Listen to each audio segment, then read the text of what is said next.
Magtitinula tayo ngayon ng itlog. Manok na native na may lahok na yung ubod ng saging. Titinulahin natin sa ubod ng saging yung karning manok na native.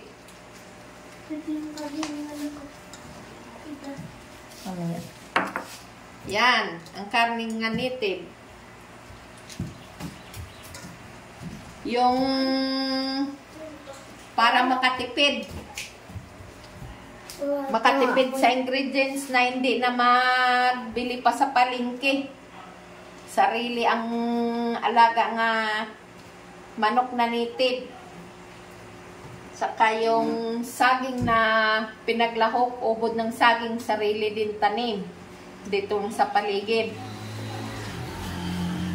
Kaya sobrang tipid sa ulam, makatipid, hindi na kailangan bilihin pa.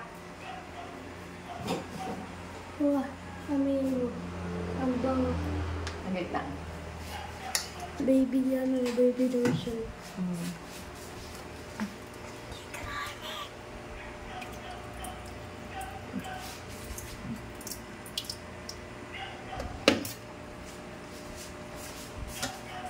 Hindi na ito anuhin? Tapon ko na to? Ito naman ay tanlad.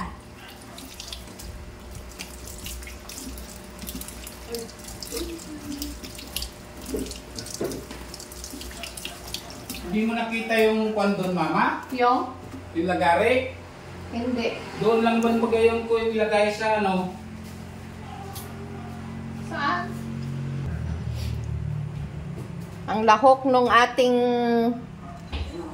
tinulang manok, ubod ng saging na saba. May luya, sibuyas, at saka bawang. Saka ito yung tanlad. Saka ito yung karni ng manok na native. Igisa na natin, maglagay na tayo ng mantika sa ating kawali. Ano na, ungong ba? Ha? Registration, ungong, ungguing. Oo, ungguing. Ituro ko sa inyo yung pagluluto ng Pipila mo gasto mo sa isa ka mo na. karni ng manok na native na makati kung paano tayo makatipid. Kasi sarili natin yung manok. Tapos yung mga ingredients ay dito lang din natin kukunin sa ating palibot. Wala tayong maalpasan na pera sa ating ulam. Ano man ang makuha mo dali man? Mainit na. Pag nung nag-ride kasi, nakita ka may sticker ka na sa Endurance, sikat ka, kilala ka. Sabi kang rider. Rider ka na, Oo, certified. rider ka na talaga pag Endurance ka. Certified ano? Oo, certified rider ka na. Ibig sabihin ba, galing ka na, kaya ka nasali ka sa Endurance. Pero pag kahit nagmumotor ka, kung wala ka naman siya diyan Endurance, wala kasi sa Endurance kasi, talagang patibayan talaga yung mata dyan. Kalakasan ng loob. Pero ang style naman dyan, kasi mahaba naman ang oras eh. Igisa natin na yung bawang. Mahaba naman kasi dito eh. Kaya nang kahit tatakbo ka lang ng ibigay. Masarap ito. Ayos na. Tinulang manok na mayroong ubod ng saging. Ito ay dito sa Quezon, hindi nila ito alam na ulam nga pwede ilahok pala ang ubod ng saging sa native na manok. Yan lang yan. Ay doon sa amin sa Negros, sa Bisaya, ito ang uso sa amin. Naguli.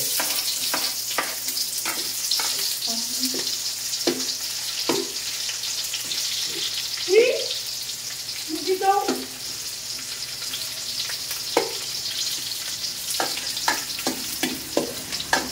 Yung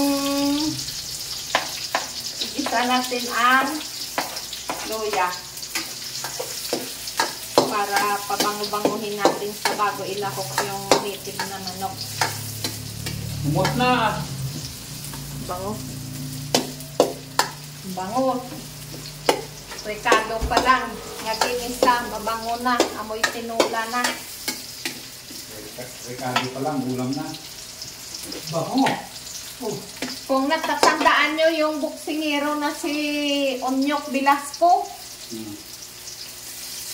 ito ang yan ang paborito niyang ipapaluto sa nanay niya pag umuwi ng Negros. Request niya sa nanay niya, taga Bago. Sa Bago. Pag umuwi siya noon, yung siya ay nagbubuksing pa, tuwing uwi niya ng Negros, ito ang nire-request niya sa nanay niya na ulam. Sangkot sana natin ang ating manok.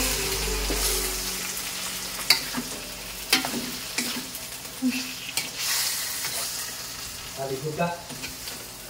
Ayan.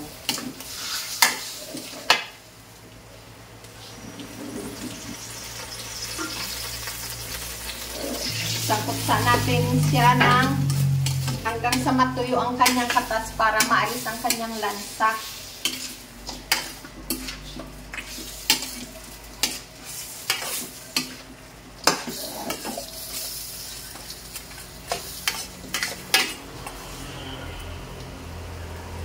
Lagay natin ito ang yung tanlad.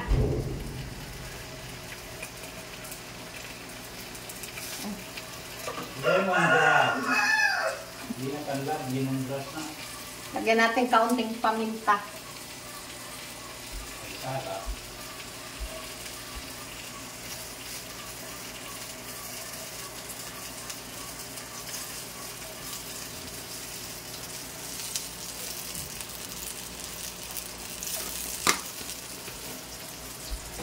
Nalaki din ng kalabasa ko din ba? Anuhin natin ito hanggang sa maubos ang katas ng kanyang karne. Nga mga kibasyas, medyo mapula-pula ng karne. Saka natin tubigan ng panibagong sabaw. At ilahok natin yung ubod ng saging.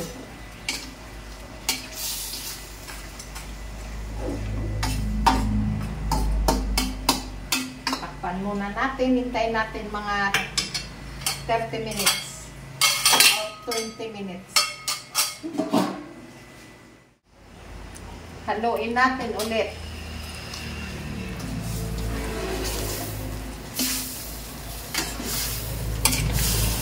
Mabango na siya. Amoy ulam na. Amoy ulam na.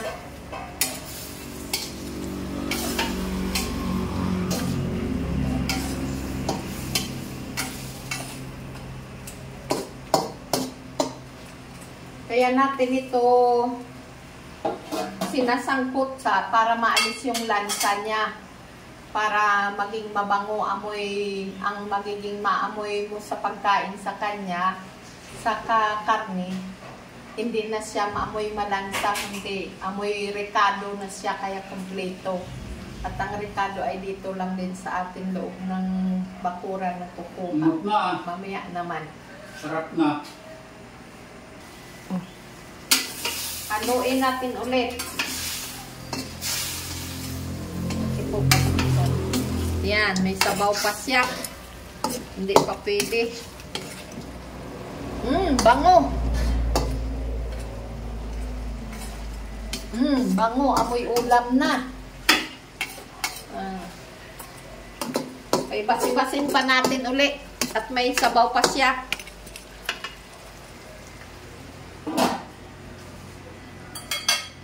Lakasan natin ang apoy. Yan.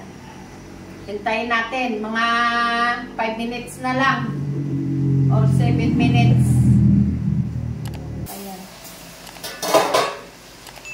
Ilahok na natin itong ubod ng saging. Para habang nag-iiba siya, masisip-sip yung yung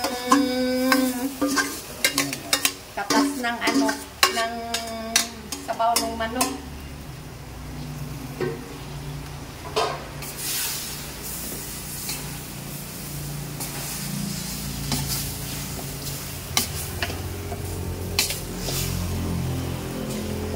Ikachatbit ko yan. Saka nabang. Ika-interior sa labang na papunta ako. Walang tawa. Gawang tawa. Kumukha ni Rillian pa? Bango na. Bango na. Papa no? Uy. Baka naman... Ang bango na. Kaya mo pa sa ako sa labang kagti ko di ba? Baka naman tigulang na na. Ha? Yan ang tura niya. Oo, hindi na rin siya.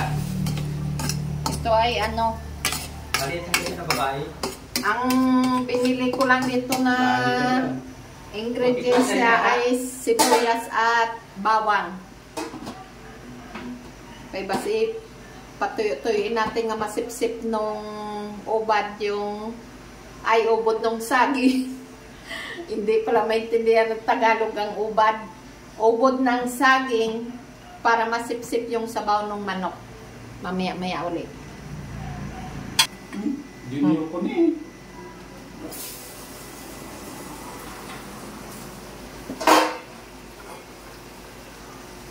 Bango. Pwede na siya sabawan.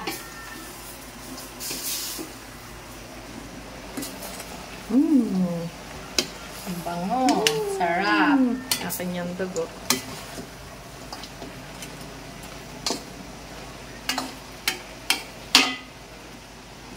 Pag-uwi nila ni Kambal. Pag-uwi nyo dito Kambal, lulutuan namin ulit kayo ng ganito. Sabawan na natin. Kailangan ay maraming sabaw.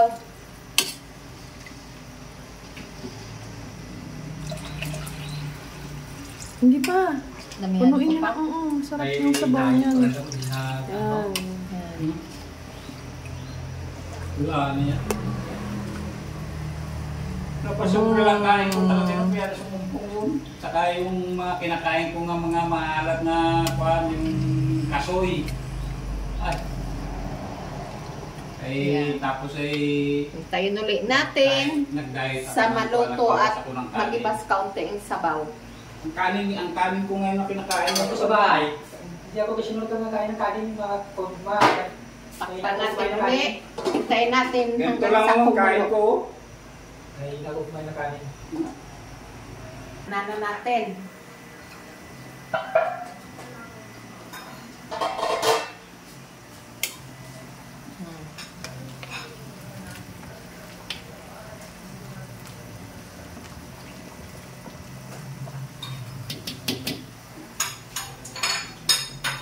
Dagdagan natin ng kaunting asin.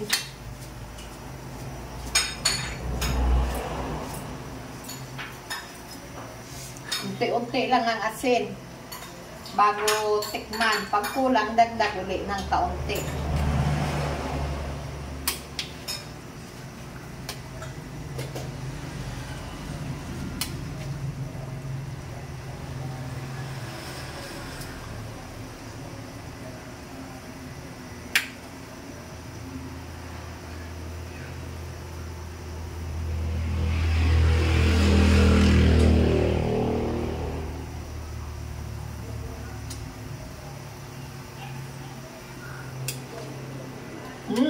Sarap.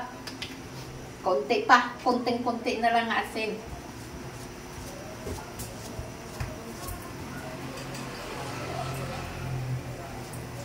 Yan.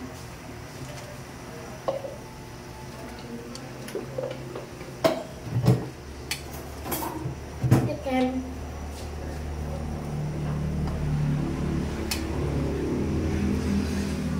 Tikme.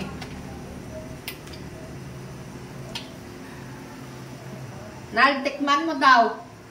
Kung ito'y na. Tikman ng aking Ano? bisita. Okay na?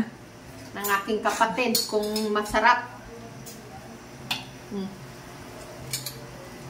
Nice. Sarap. Masarap na. Taw na ako.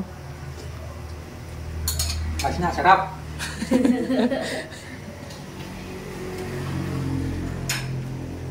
Ito ang tinulang manok na ang lahok ay ubod ng saging. Pag may alaga kayong native na manok, pag magkatay kayo at may punong saging kayo, Testingan nyo, magluto kayo ng ganito, tinulang manok na ubod ng saging ang lahok. Para matikman nyo kung anong lasa. Pero sa amin, talagang masarap ang lasa. I-try nyo rin para malaman nyo ang lasa.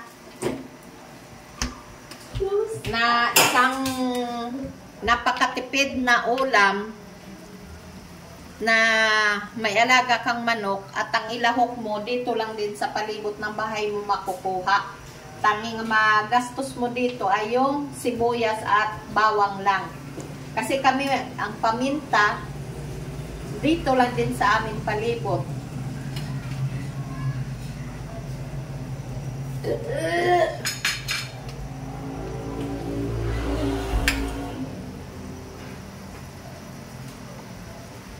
Kain ako? Mamaya. Mamaya na. Kanya-kanya na lang tayo mamaya. Ayos na ito. Matikman nyo na. Matikman nyo rin pag kayo magluto. Ang masasabi ko sa inyo, napakasarap. Hindi na natin nilagay sa pinggan. Mamaya na lang Ganito natin. na. Yan. Yummy. Ito na siya. Tinulang manok sa ubod ng saging.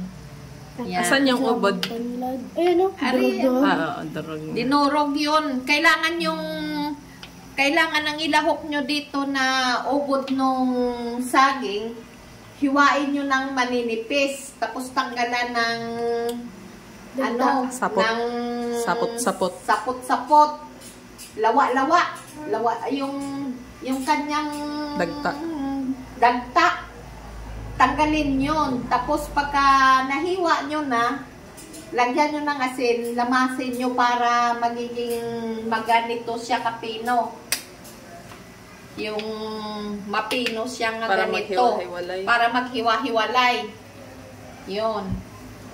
Lalaki talaga. Pag yan na ano nyo, pwede nyo na yung ganun yung proseso sa pag-ano, isa, sibuyas, bawang, sa mantika, luya, at saka ilahok yung manok, karning manok, sangkot sa inyo, ilahok yung tanglad, may asin lang, at saka kung pwede, nor cubes, yun ang pangbitsin nyo, pangpalasa.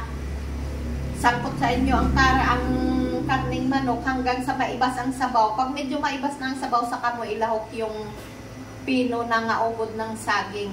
At isangkot sa inyo pa ulit ng mga 5 minutes para masipsip ng ubod ng saging ang katas bago mo sabawan ng ganito kadami. At pagkaluto, yun na ang result. Masarap na. Takyam ka na. Ito ang ubod ng saging. Yan. Yan. Napakasarap. Yan. Paborito nila kambal atay. Luto na ning sinaing siguro. Ito na? Oh, Kakaw tayo.